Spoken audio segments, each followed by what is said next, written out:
I get a lot of strange looks. People over there, jet skiing, fishing, they wonder what these cameras are set up for. We'll see how this lakeside review goes of the Seiko Prospex Chronograph diver. So if you ain't got nothing better to do, let's waste some time. All right, I've done a couple chronographs on this channel. The Dan Henry 1939 and Estrella watch. One is a quartz chronograph, one was a hand winding mechanical. And life is about compromises. Marriage, politics, well, maybe not politics today. But most of life, most of sane life is built on compromises, and watches and watchmaking is the same. And I think that is most evident when it comes to chronographs. If you want an automatic chronograph, you're going to spend what I think is a lot of money.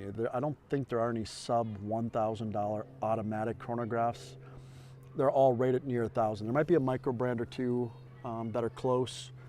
I obviously don't know every watch that's out there, but nothing comes to mind. And then your next tier is your quartz chronographs and your mecha quartz chronographs. And part of making a determination on buying a chronograph is just how much the movement matters to you. And I think that when it comes to chronographs, quartz is a little bit easier to take, especially if there's other things that go into the watch, which I think is the case with the Seiko today. So let's just take a close-up look at the watch really quick here. We have a 43.5 millimeter case, 48.5 out to the crown.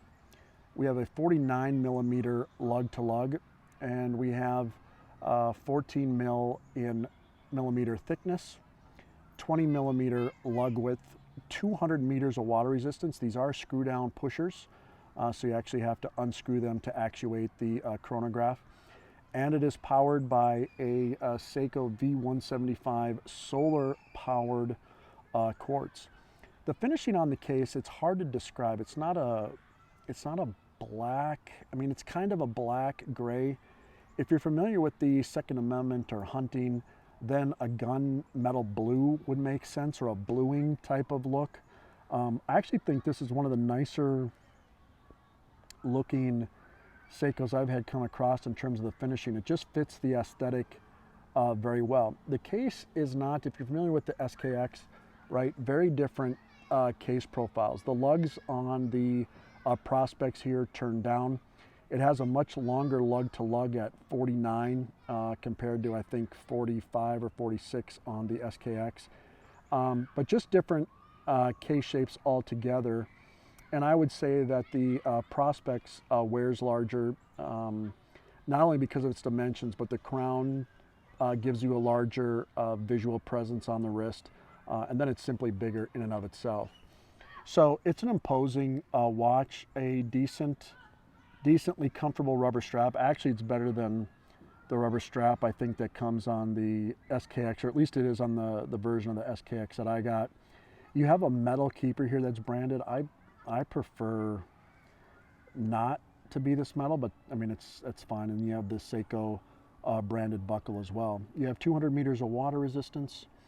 On the back of this watch, you have that familiar Seiko wave with the special edition, and then its water resistance on the watch. So I would say this is visually a pretty interesting watch. Now, I will roll in a fair amount of macro photography and really try to make this a photographic heavy review. The reason for that is I think the story on this watch is really how it looks.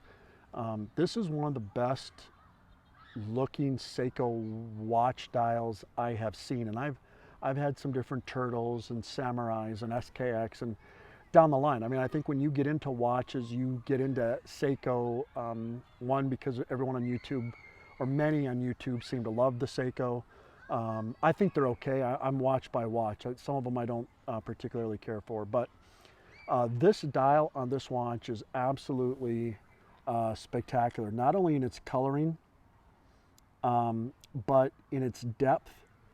The dial sits down a bit.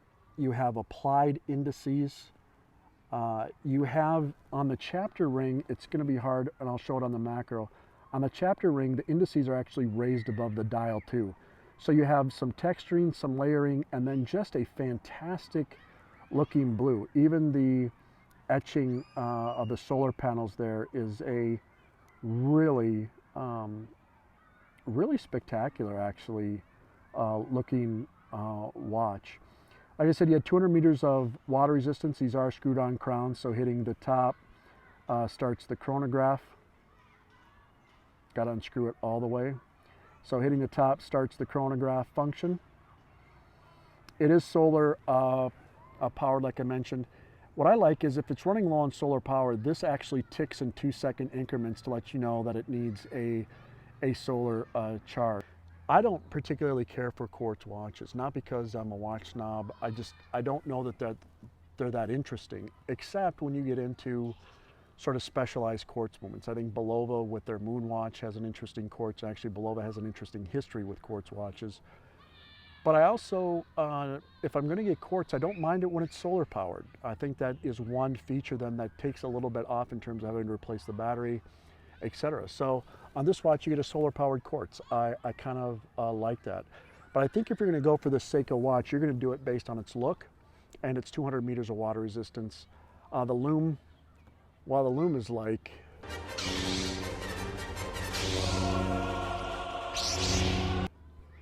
yes, it's standard Seiko loom. It's actually, I mean, Seiko loom is awesome, right? So no issues there.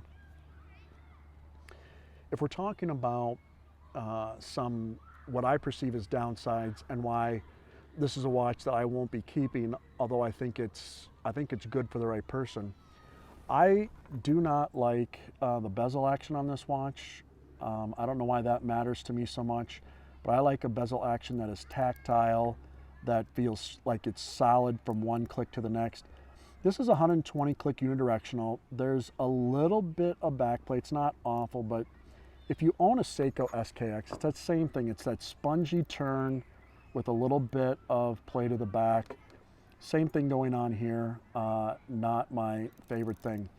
Also, I know that we have a quartz movement. I prefer a movement though that gives me a little bit more tactile feeling. So pushing is just kind of spongy. You really don't even know if it's hit. In fact, if you don't have this screwed all the way out, it still feels like you pushed it, but that nothing happened and it isn't moving. So visually, you actually have to look at it to make sure it's moving, or at least I need to look at it.